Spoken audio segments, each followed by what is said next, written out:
Bonjour à toi qui m'écoute, j'espère que tu vas bien. Je reprends le micro aujourd'hui parce que j'avais très envie de te parler du fonctionnement de l'inconscient et des croyances. Si c'est la première fois que tu m'écoutes, je suis Ingrid Domé, je suis thérapeute holistique depuis 2016. J'ai commencé ma carrière en tant qu'ostéopathe déo avant de faire évoluer ma prise en charge vers le coaching et l'énergétique. Je propose aujourd'hui des accompagnements uniques et sur mesure pour les femmes qui souhaitent réaliser leurs rêves, aimer leur corps, avoir confiance en elles et se libérer de situations toxiques. Alors comme je te le disais, aujourd'hui j'ai très envie d'aborder le sujet des croyances, parce que c'est un mot qu'on entend souvent dans le monde du développement personnel, mais en même temps, j'ai l'impression que tout le monde part du principe donc on sait ce que c'est qu'une croyance. Et je trouve que la signification n'est pas si claire que ça quand on débute dans le monde du développement personnel. Donc j'avais envie d'y consacrer cet épisode. Donc une croyance, c'est tout simplement toutes les choses auxquelles tu crois, que ce soit à ton sujet ou sur tes capacités ou sur la vie en général. Et même encore plus loin que juste ce à quoi tu crois, c'est ce dont tu es sûr. Par exemple, je suis sûre que je suis timide, je suis sûre que la vie est un combat, je suis sûre qu'il faut souffrir pour être belle, je suis sûre que il faut travailler dur pour gagner de l'argent, je suis sûre que je dois me sacrifier pour être aimée. Voilà, tout ça c'est des croyances, et en plus des croyances limitantes que je t'ai citées. J'ai pris volontairement des croyances négatives, on va dire. Tu peux faire l'exercice de te demander tout ce à quoi tu crois et ce dont tu es sûr. Ça va te permettre d'identifier tes croyances.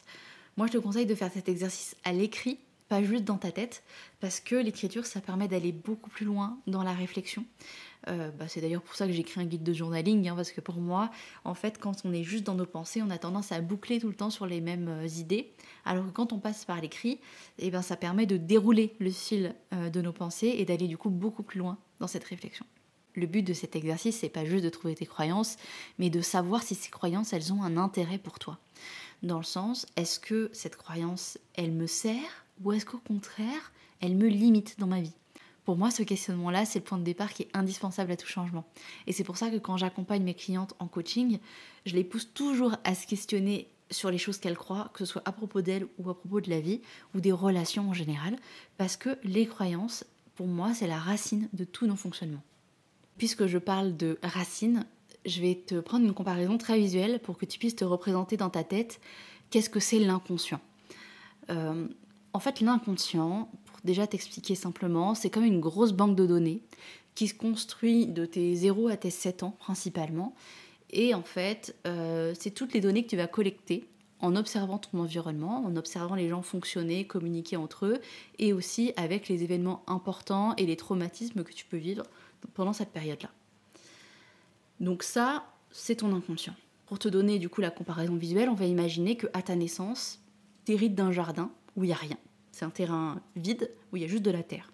Et du coup, pendant ta croissance et l'ensemble de ta vie, il y a des choses qui se passent dans le jardin. Et si tu t'occupes pas d'un jardin, je pense que tu le sais, ça devient un terrain vague. Et c'est un petit peu ça qui se passe le premier jour où tu te dis tiens, c'est quoi mes croyances, et que tu décides de te poser des questions sur le sujet, parce que tu ouvres une porte et tu te dis oula, qu'est-ce que c'est que ce bordel? Donc en gros, un terrain dont tu t'es jamais occupé de ta vie, et va y avoir des mauvaises herbes un peu dans tous les sens, va y avoir aussi des jolies petites fleurs, va y avoir des arbres qui sont très beaux mais qui ont des branches un peu malades, enfin voilà, va y avoir plein de choses. Et ça, en fait, c'est vraiment la représentation parfaite de tes croyances qui sont implantées dans ton inconscient. Et donc, toi, quand tu arrives et que tu te dis, tiens, est-ce que cette croyance-là, elle est bonne ou pas pour moi? C'est comme si tu te posais devant une plante et tu te dis, tiens, est-ce que ça, c'est une bonne fleur ou est-ce que c'est une mauvaise herbe? Est-ce que cette plante-là, elle a un intérêt ou est-ce qu'au contraire, elle est nocive pour les autres autour? Et c'est exactement la même chose. Donc, quand tu te questionnes sur l'intérêt de tes croyances et que tu commences à enlever les mauvaises croyances, c'est comme si tu enlevais toutes les mauvaises herbes et toutes les choses qui n'ont pas besoin d'être dans ce jardin. Et là, tu te retrouves avec un truc à peu près propre. Bon, parfait. Mais après, tu peux aussi décider d'implanter des nouvelles croyances dans ta tête, mais aussi du coup dans ton jardin. Et donc là, tu vas semer des graines, tu vas planter des petites plantes, mais il suffit pas de faire ça. Il faut aussi prendre soin du contexte, c'est-à-dire que tu vas devoir vérifier qu'il y a du bon terreau, que la terre elle n'est pas trop argileuse. Tu vas devoir vérifier si l'ensoleillement il correspond ou non à ta plante, parce qu'il y a des plantes qui ont besoin d'avoir beaucoup de soleil, et il y en a d'autres qui ont besoin d'avoir la racine à l'ombre et la tête au soleil. Et il y en a qui ont besoin de pas du tout être au soleil, mais d'avoir quand même de la luminosité. Enfin voilà, c'est tout un bordel pour que la plante elle puisse pousser et vraiment bien s'enraciner. Et ben c'est la même chose dans ta tête quand tu décides d'implanter une nouvelle croyance. Et au même titre qu'une plante, elle a besoin d'un bon contexte pour pouvoir se développer et bien pousser et bien s'enraciner, et ben c'est la même chose quand tu décides de changer tes croyances et d'adopter de nouvelles croyances et de nouveaux comportements. Comme je te le disais tout à l'heure, les croyances, c'est la racine de tes fonctionnements et donc de tes comportements. Pour illustrer ça, je vais te parler d'un film que je trouve très marrant. Il est dispo sur Netflix si jamais tu veux le regarder. Le film s'appelle I Feel Pretty. Dans ce film, on suit une jeune femme qui s'appelle Renée et qui est persuadée que son physique, il est égal à sa valeur. Cette croyance-là, elle génère des comportements et des fonctionnements. C'est-à-dire que pour elle, vu qu'elle se sent pas belle, son niveau de confiance, il y aura des pâquerettes. Décidément, je reste dans mon histoire de jardin. Et ce niveau de confiance, il fait qu'elle a certains comportements qui lui donnent certains résultats. Et là où c'est hyper marrant, c'est qu'en fait, elle se prend un gros coup sur la tête et que d'un seul coup, à ses yeux, elle est persuadée d'être hyper belle gosse et son niveau de confiance, il éclate tout.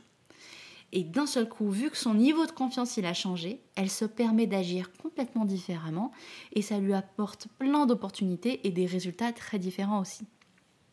Et c'est là que c'est hyper drôle, parce que ce film, il démontre à quel point sa croyance de base, elle était fausse, parce qu'elle croyait vraiment que son physique, c'était ce qui lui donnait les résultats de sa vie, alors que concrètement, son physique, il n'a pas changé, et pourtant, sa vie, elle change vachement, parce qu'elle va se permettre des trucs de dingue. Elle va postuler un nouveau job, elle va draguer des mecs, elle va même faire un concours de maillot de bain, alors que, franchement, au départ, elle aurait jamais fait ça avec le niveau de confiance qu'elle avait.